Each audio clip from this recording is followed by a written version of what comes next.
Good evening po sa ating lahat. Welcome sa ating Christmas Eve gathering.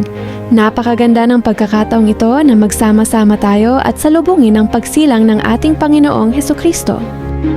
Bago tayo magsimula sa ating salo-salo at mga activities, atin munang damhin ang diwa ng Pasko sa pamamagitan ng pagdarasal.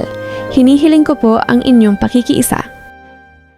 In the name of the Father, and of the Son, and of the Holy Spirit. Amen.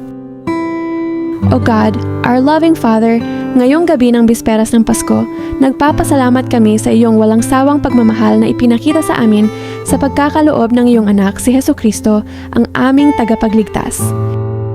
Salamat, Panginoon, sa biyayang ito ng pagsasama-sama. Punuin mo ang aming tahanan ng iyong peace, joy, and unconditional love.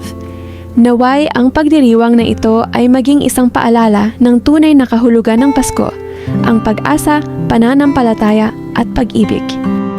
Hiling namin, O Panginoon, ang iyong special blessing para sa aming mga pamilya. Patatagin mo ang aming samahan at bigyan mo kami ng unawaan at pasensya sa isa't isa. Gabayan mo ang aming mga magulang at i-bless mo ang aming mga anak at mga mahal sa buhay na narito at wala. Naway ang aming pamilya ay maging isang maliit na simbahan kung saan nangingibabaw ang faith, forgiveness, and charity. Ingatan mo po sila every day at bigyan mo sila ng good health and protection mula sa anumang kapahamakan.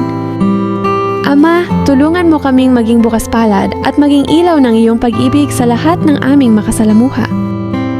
Ang lahat ng ito ay aming hinihiling sa pamamagitan ni Kristo na aming Panginoon. Amen.